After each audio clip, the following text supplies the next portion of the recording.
We're back. Sadly, this is not a psychology of logic course, so we will not be getting into any higher order versions of syllogistic reasoning or conditional statements. I do plan to make those videos though, just not for any current courses. So subscribers may see those pop up in their feed a couple months from now. I think they'd go nicely with the statistics videos that I want/need to make, because let's face it, universities are not teaching you statistics very well, but one thing at a time. This lecture closes off the reasoning section of the course.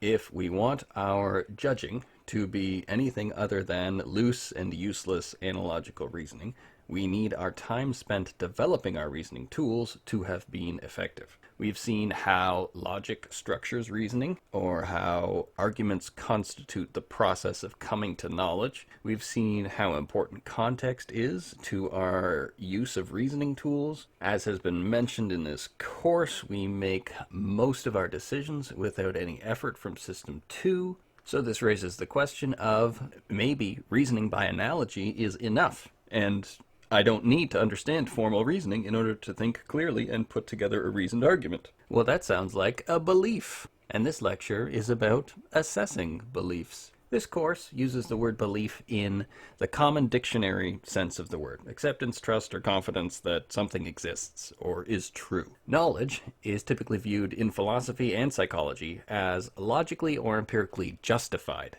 belief, which could lead to a very distracting discussion of what constitutes justification, but the point here is just that even knowledge is a belief. The difference is how justified the belief is. This lecture introduces some concepts relevant to sorting out justification, specifically testing the beliefs so they can become either knowledge or falsified. This takes logic into the real world, where the justifications can be found, and motivates the case for acquiring probabilistic thinking tools. If we ask individuals how strongly they believe something, that strength of belief is an indicator of how important the belief is to the individual, and of how irrational an individual may become when the belief is activated and when the belief is especially challenged. Rational emotive therapy tells us that the more a belief is tied to one's emotions, the more vulnerable one is to psychological disturbance caused by the belief. Usually this means people not seeing the world as it is in order to defend or justify their feelings and beliefs. The process can be adaptive, as when we fall in love or defend our kin, but it can also make us incapable of learning from the part of the world that we think disagrees with us or challenges those beliefs or rouses those emotions. Acceptance and commitment therapy is in large part about accepting that one has strong and irrational beliefs and emotions, so as to reduce the unwanted power that these seem to have over you and your processing. There is value in simply becoming aware of what one believes and accepting the emotional baggage or symphony that comes with that belief. Now, this course is not about emotions and therapy, so why mention it at all? Because each of us has a different set of ideas, be they baggage or symphonies, that become active when discussing our beliefs. And if you feel personally affronted by the idea of evaluating or testing your beliefs, then those beliefs may be maladaptive mindware. The memes might be running you and protecting themselves by telling you that evaluating them is dangerous. Long have we fought the war against the memes, the war for reflection, freedom, originality. Yet they keep coming, seeking to rule us, to turn us into vehicles of their own self-preservation. Mindless replicators of the mindless replicators. Science, measuring and testing, is a system of finding truth and useful information despite our biases and the strengths of our beliefs. We specify, we measure, and we test things so we can advance beyond anecdotes, and so we do not have to rely on stories, feelings, or especially authority for truth. Science, measuring and testing, is how we protect our search for knowledge from our own superstitious and prejudiced brains. Scientific methods exist to counteract confirmation biases, the tendency to evaluate our beliefs by primarily looking for something that shows they are correct or too important to improve upon or challenge. We are easily swayed by anecdotes, celebrity endorsements, and our personal experiences. When put together, these sources of potentially poor information can be powerfully convincing, even to very intelligent people. We continue to test statements so that we are less likely to be fooled by convincing but bad information. The power of anecdotes and celebrity endorsements is countered by a reminder of the law of small numbers and of the need to collect more data in more ways from more places.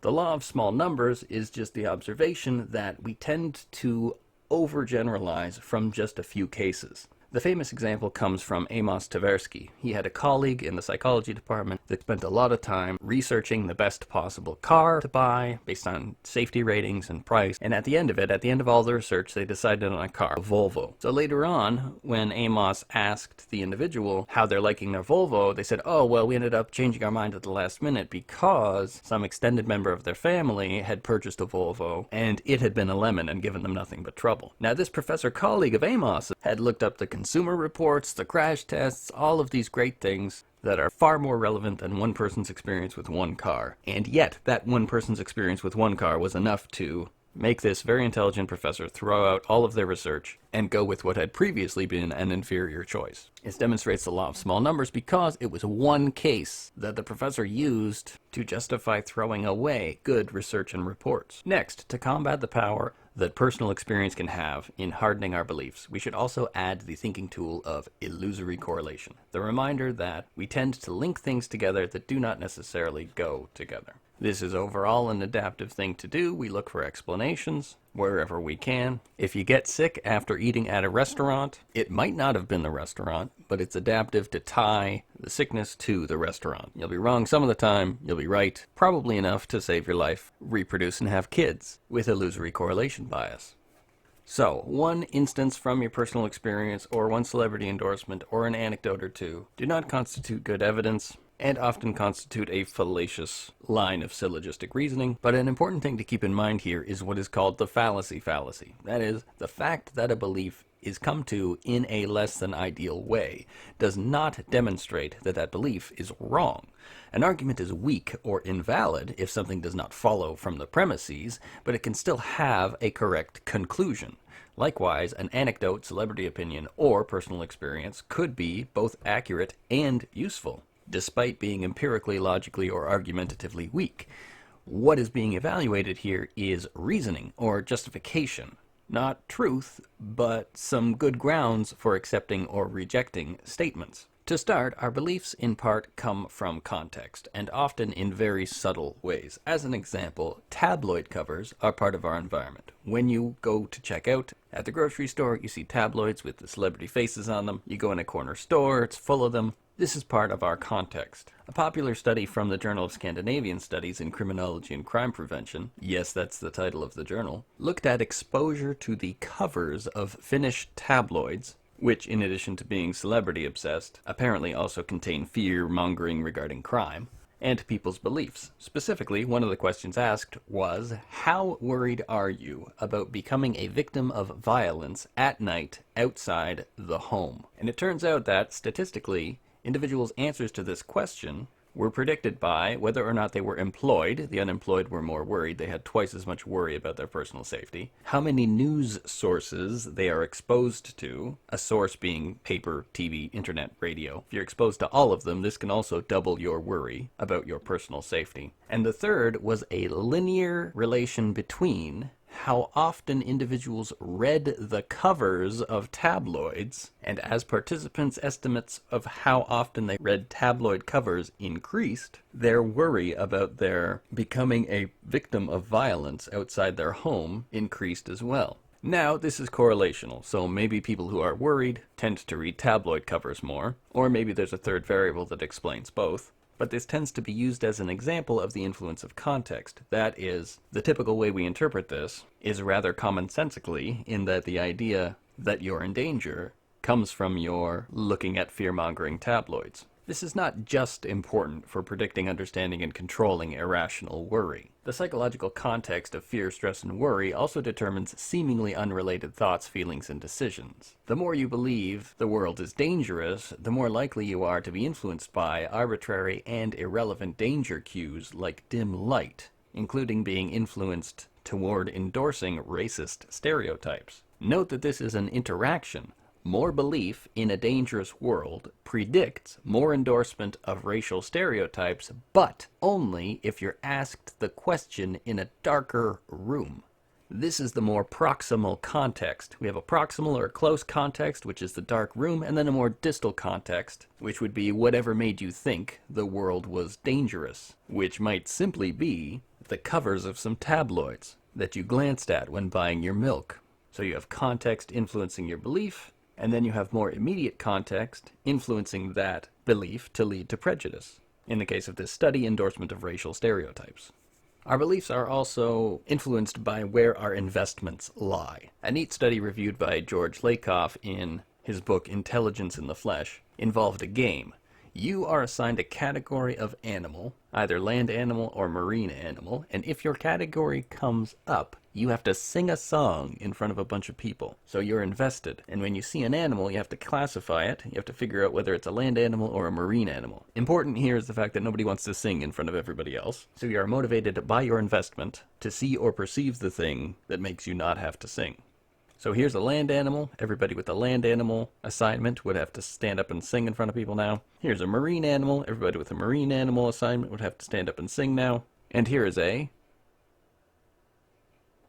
What is it? It's a bistable percept. It's like the duck rabbit from Intro Psych. Maybe you see a seal, maybe you see a donkey. What's interesting is, overall, what people see tends to be influenced by their investment, such that people will report seeing the thing that means they don't have to sing.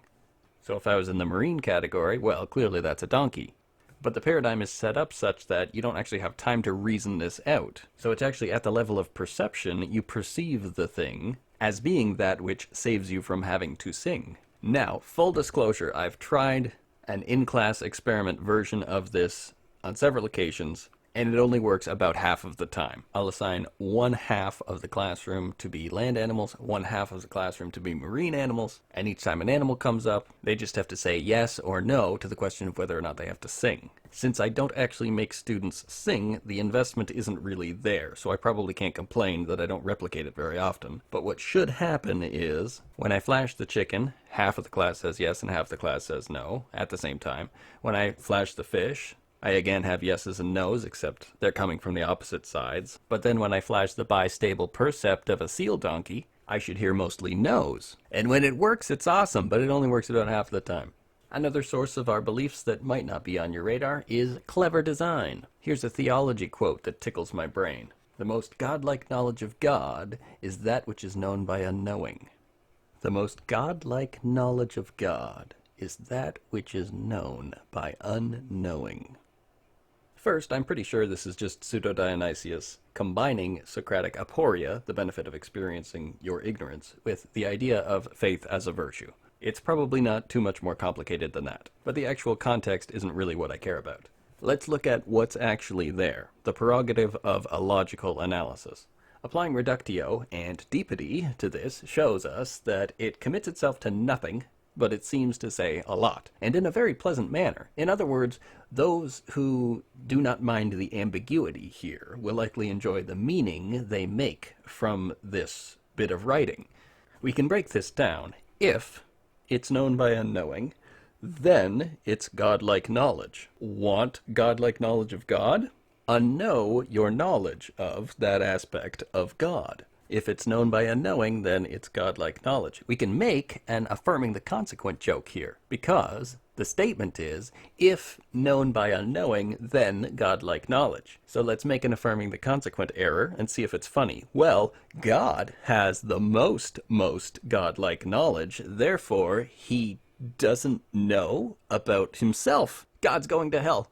Or we made a logical error. But jokes aside, I think this deepity would be effective at convincing readers to take things on faith. A more current version of this rhetoric might be those with privilege can understand systematic oppression only by acknowledging that they can't know what it's like. Note that I'm clearly not saying that this is wrong. How could I? Just that it is a well-constructed deepity template that you'll probably see elsewhere. If you don't know what I mean, then accepting that lack of knowledge will give you the wisdom required to see the true meaning. But let's move on to firmer ground, shall we? Here's your definition of operational definition from page 335 of this lecture's reading. An operational definition is an explicit set of procedures that tell the reader how to recognize and measure the concept in which you are interested. This is a bit more academic than I like to get, because I want you to use operational definitions even when you don't have readers. But let's take an example. If somebody says, celery juice made me healthier, there are a few reasonable questions that you can ask them. First, you could ask what they mean by celery juice. What are the ingredients? How much do you drink? Do you drink it exclusively? Etc. Second, you could ask what they mean by healthier.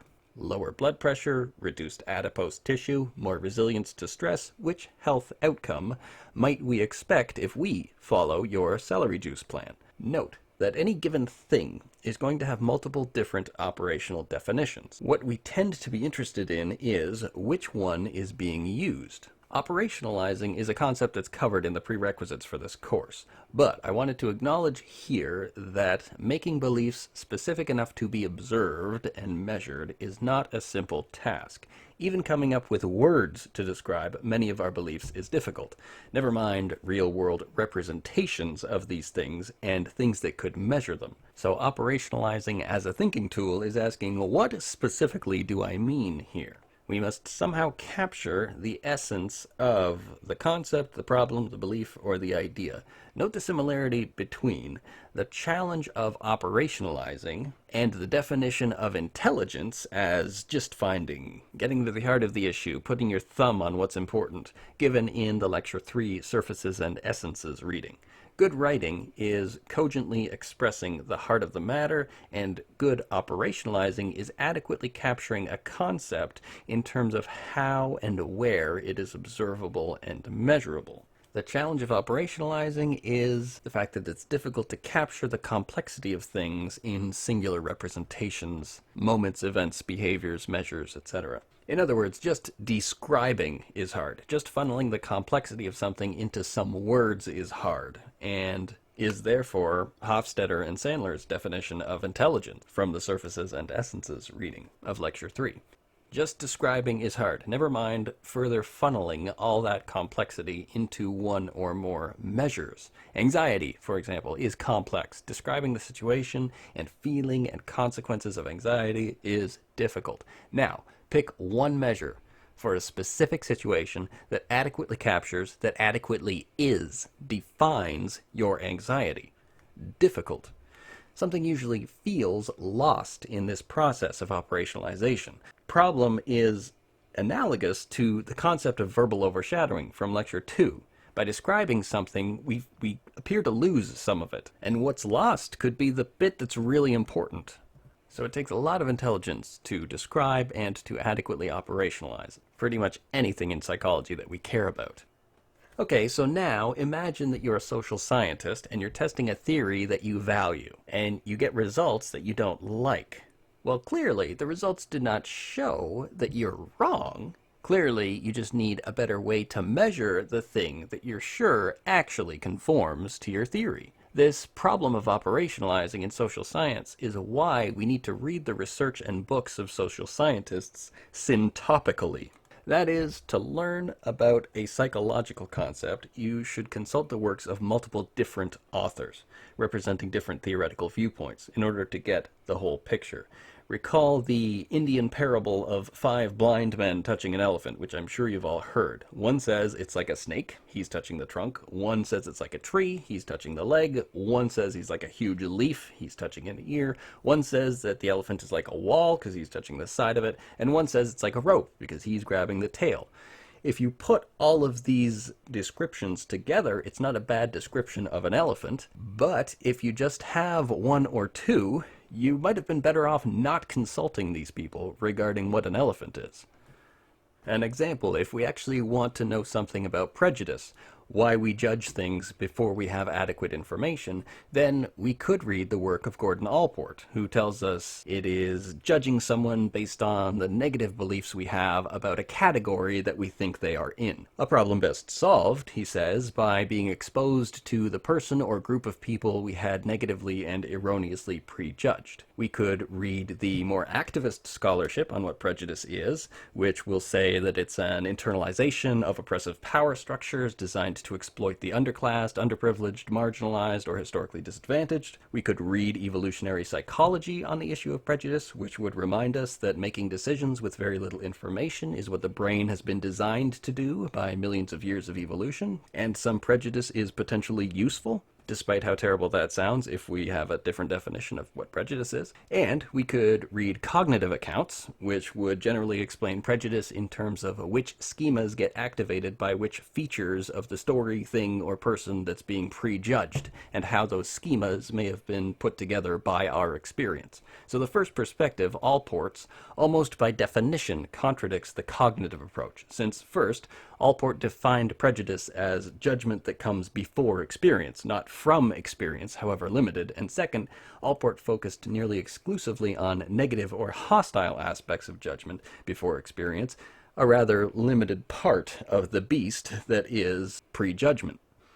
From these four perspectives, Allport, activist, evolutionary psych, and cognitive psych, we can get a pretty good sense of prejudice. But psychology has even more perspectives, and I would argue that the professional and personal advantage of an education in psychology comes not from having 2 or 3 of the beatified models to work with, but from having all of the blind men that we can show us the whole person in front of us, or the whole person inside of us. So, operationalizing is defining observably. If people show physical fear responses, autonomic reactivity, and facial fear expression to face 1, but not face 2, then they're prejudging it from its features as threatening, prejudice. And operationalizing is defining measurably a heart rate increase or skin conductance difference of, let's say, more than 2 standard deviations is statistically greater fear, which is prejudged dangerousness, which is prejudice. Or the eyebrows are raised but not arched, the eyes are fixed with white above the eye exposed, and the lips are tight and pulled back, which is fear, which is prejudged dangerousness, which is prejudice. Breaking things down specifically like this is not just useful for people in laboratory experiments where we videotape people and then we code all the results from the videotape. It's useful for you in your everyday life. If somebody gives you an icky feeling, what is a more useful thing to code? The fact that they were quote-unquote mean to you, or the fact that they demonstrated anger in the form of a lowered brow, a fixed stare, and bared teeth? And if you think that people don't bare their teeth at you when they're angry, then you're not paying enough attention. Humans absolutely do that to other humans. Now, once we have things operationalized, we can test our ideas. We can move from looking for justification to testing for strength. It takes system 2 discipline to behave like a scientist. We're wired up to write nice, short little essays for our beliefs. We find 2 or 3 examples that support our thesis, and then we move on confident in ourselves. Othello is foolish because Iago bests him, he acts impulsively, and he trusts the wrong people. 3 whole points in support of my belief. I am surely very correct. Science works to counteract that wiring by having us specify observations that could prove our notion wrong. What would indicate Othello is not foolish? Specify a long list of things that would demonstrate intelligence and read the play for possible instances of Othello demonstrating them. And this is a lot more work, but it opens the door for us to notice if Othello is in fact not foolish. And it will make for a very persuasive paper, regardless of whether we conclude he's foolish or not, because we will be able to speak to both possibilities, and readers who have either idea in mind. Something is falsifiable if it is good enough to be wrong. If I say splurbs are furbins, then you can't show me I'm wrong, or right because you don't know what I'm saying. If I say mean people are bad people, then you can't show me I'm wrong or right until I share a bit more of what I mean. If I say the current geopolitical order is a conspiracy by aliens to suppress human potential, you could ask, what demonstrates this fact? And I might say, the fact that it's so well hidden, you never see the aliens. So you could change your approach and say, but humans are accomplishing cool things, to which I say, because if they didn't let us, if the aliens didn't let us accomplish some cool things, then they know that we would know their plan. We would figure out their plan. So your final attempt at getting me to put my finger on why exactly someone should believe my theory of aliens might go something like this. You ask, what is it about the current world situation that's better explained by your theory of aliens, by believing in secret aliens, than can be explained in the absence of your theory? What does the aliens theory propose that would be observable and present or absent that I could not predict or explain without this alien theory? What does it add? And this is often a deadly blow to conspiracy theories, since, in our example, the aliens theory posits as evidence for itself the fact that there is no evidence for itself. In other words, the theory introduces nothing unique that could be tested or put on the line. It just looks backward from current events and makes a story. The world under the aliens theory would be no different than the world under other theories. So the theory is probably not worth having. That doesn't make it wrong, because apparently nothing can make it wrong. It makes it unworthy of attention. Not only is it not testable, it's not a belief worth testing. See Karl Popper's book, The Logic of Scientific Discovery, for more on this. It is the most potent philosophy of science book you will ever read. He may not slay the dragon of our epistemological limitations, but he does go the full 12 rounds with it. In the expertise lecture, we will also get into how falsifiability helps you learn more from reality. Or to put that a bit more pedantically, it helps you learn from more of reality. But now we consider two dramatic examples of falsifiability. First, it was mentioned that the strength of a belief can predict the degree of psychological disturbance that the belief can cause in believers. In this case, strength might be assessed in terms of how much the belief can withstand contradictory information. Leon Festinger had a theory that some beliefs become strengthened by events that show the belief to be false. In other words, that some people double down when they're wrong.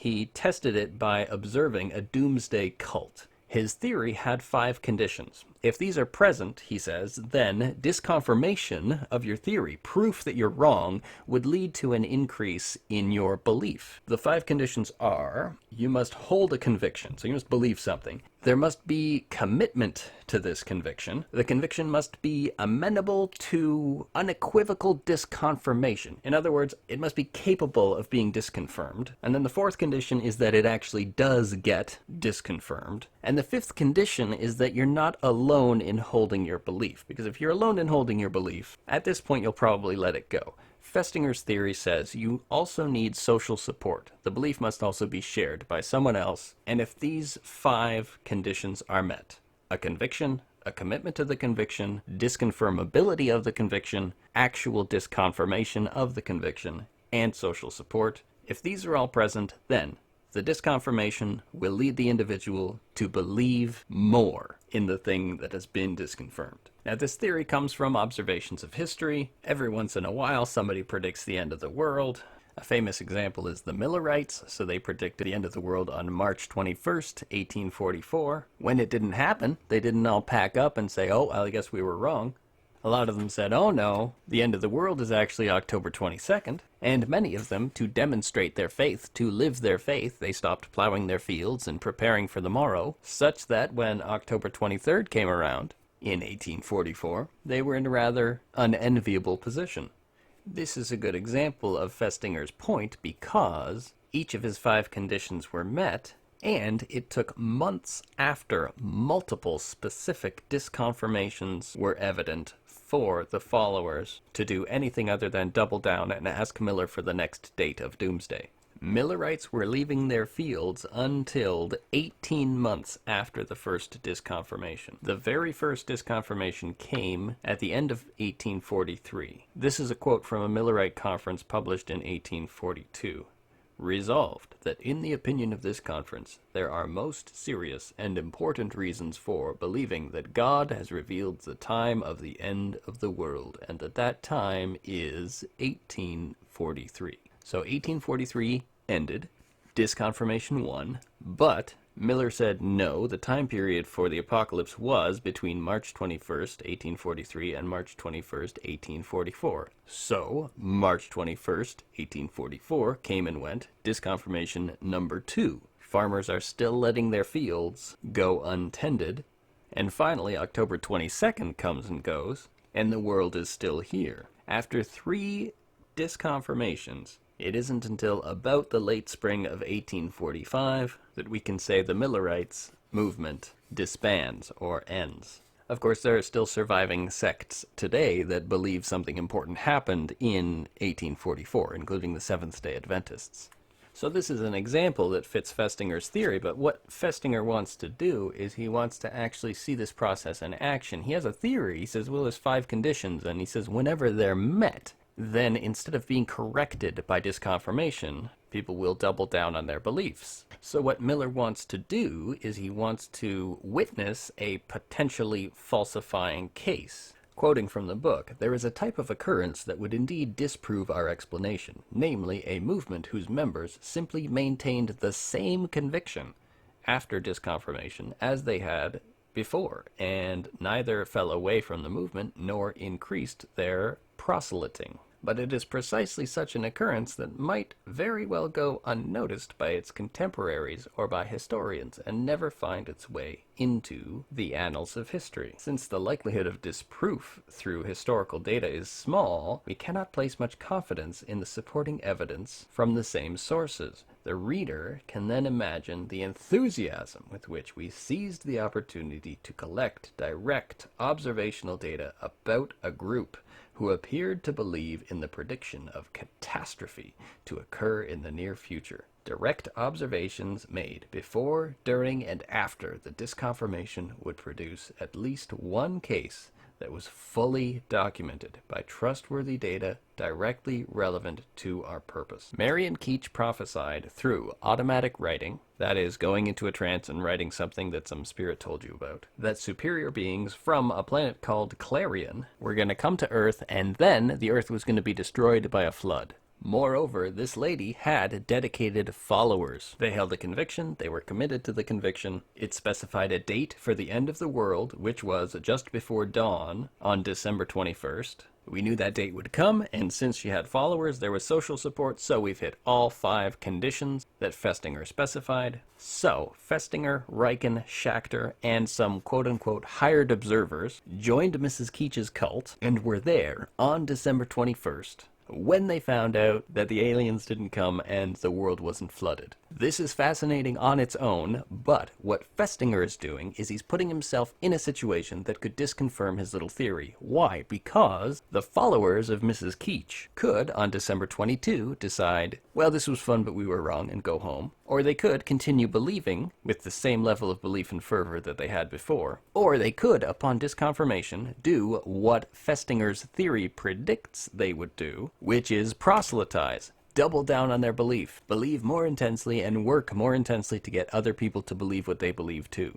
If either of the first 2 things happened, that is, if the belief fell away or stayed the same, then Festinger's theory would be falsified. If their beliefs got more intense, then his theory would be corroborated. What happened? Well, first, there were several levels/events of disconfirmation. First, the members of Marion Keech's cult thought that they would be rescued by the space aliens before the December 21st apocalyptic flood. They thought they would be rescued specifically on December 17th at 5 a.m. This didn't happen, but she lost 0 believers after this didn't come true. The press, who knew about this prediction, called and asked, hey, weren't the space people coming to pick you up? What do you believe now? and they didn't have too much to tell them. Mostly just, don't worry, the world's gonna end before dawn on December 21st. The next disconfirmation came after dawn on December 21st. The Great Flood was supposed to come before the dawn, so after dawn occurred, you could say the prediction was falsified. But they all hung around Marion's house, convinced that it was midnight of December 21st. That was the actual moment when they can expect the alien visitors to come and apocalypse to ensue. Again, they're not engaging too much with the press at this point. They're only talking to friendly news outlets. But they are very eagerly looking for new converts, welcoming them with open arms. This was in part due to the belief that a new convert might be one of the aliens in disguise, testing them, assessing their beliefs. After midnight, we have the following quote from one of the cult members, Dr. Armstrong. "Have no fear. Don't ever not believe. He'll show up. He'll come." At about 3 a.m., they have a coffee break. They take a break from waiting. And finally, at 4:45 in the morning, Mrs. Marion gets a message, and the message says, "The faith of the cult members prevented the apocalypse. Because they believed, the God of Earth spared Earth." This is where we see the increase in proselytizing, because they get this message immediately to all of the press outlets who will talk to them. Speaking even to hostile news outlets that are making fun of them, saying, "Hey, guess what, world? You're welcome. We saved you with our faith." For the very first time, they go to the press with their eager message. "You're welcome, world. We were right, and we saved your life by being right." The overall point of this example is that Festinger was trying to get a case that could confirm or disconfirm his theory. It turned out to confirm it, but it was a great study because it could have disconfirmed his theory. There are also tons of hilarious little side quests and subplots that he observes in this book, including one where Mrs. Marion predicts that a man is going to die, and then he doesn't die, and then she predicts that the same man is going to die and then come back to life, and he's sleeping in the other room, so they keep on going in and checking on him to see whether he's dead yet. Is he dead yet? Is he dead yet? Is he dead yet? And then at some point she says, "Oh, you know why he's not dead right now? It's because it happened already. He died and then he came back to life." But this, from the 1950s, is the origin story of cognitive dissonance theory. Not only that, it's a great example of finding a way to test your theory such that it could be confirmed or disconfirmed. For our second example of falsifiability, we'll look at a case where confirmation bias prevented falsification of a theory that turned out to be wrong. This is summarized from Adam Benferredo's book, Unfair. A man is found one evening lying dazed on the sidewalk of a wealthy neighborhood. He's trying to stand, but he keeps falling backward. He's unable to use his left side. He keeps hitting the back of his head on the sidewalk. He seems disconnected, unable to respond to questions, and he has no wallet. Emergency services are called. As the firefighters arrive, the man vomits. The person who found him suggests to the firefighters that he might have had a stroke. But firefighters see the vomit and smell the alcohol and say, 9 times out of 10, it's alcohol related. They stop the bleeding from the man's head, but don't perform the standard assessments of blood pressure, heart rate, and breathing, even though the man's pupils are constricted. A police officer arrives, and firefighters tell him it's a man with no ID, possibly intoxicated, who fell and hit his head. The officer doesn't follow protocol of securing the scene and determining whether a possible crime occurred, and then the ambulance arrives. The firefighters tell them we have an ETOH, which is code for ethyl alcohol. The firefighters don't pass along the pupil constriction information. The EMTs load the man into the ambulance. They don't follow procedure, which is that a senior EMT examines the man. Instead, an assistant performs the neurological assessment. The assistant EMT finds a 6 out of 15 on the Glasgow Coma Scale, which is a priority 1 score, but classifies the man as priority 3, or stable. His inability to speak, his poor eye and motor responses are all attributed to alcohol. Further cognitive tests and normal protocol aren't continued. Due to being designated ETOH and his low priority coma scale of stable, the man is not taken to the nearest hospital, but rather one twice as far away. He's dropped off as quote-unquote a drunk. The hospital places him on a gurney in the hall. The coma scale information, the actual initial information that was changed, isn't passed on. The basic intake assessments aren't performed on the man. And the first time an emergency room doctor actually looks at the man, she decides to just return later when the nurses will have cleaned up his vomit. 8 hours after being checked over by the firefighters, the man dies of a head injury. He'd been hit by a bat on the back of the head and robbed. But we only know that this is what actually happened because one of the robbers thought they would be caught and confessed to it. So let's look at some of the biases involved here. First of all, a very important thing, especially for the police, was that he had no wallet. That's something that should have caught the officer's attention and at least gotten him to do his job of securing the scene and seeing whether a crime had taken place. We can file this under what you see is all there is. Vomit is the presence of something. No wallet is the absence of something. So all the emergency responders were biased towards what was present, namely the vomit, which has high saliency. He threw up? Yeah, that's what drunk people do. 9 times out of 10, it's alcohol related. Now, this is a bias of framing. Yeah, 9 times out of 10, it's alcohol related, but you're emergency responders. You're kind of there for the 1 in 10 times type of situation. So if you just say, well, 1 in 10 times it's something more serious than alcohol, well, that changes things entirely, even though it's the same information. But in part due to this framing bias, the firefighters don't perform the standard assessments. In other words, they don't look at the part of the world that could disconfirm the story that they have, that it's just an alcohol problem. So information that could change the story doesn't get sought.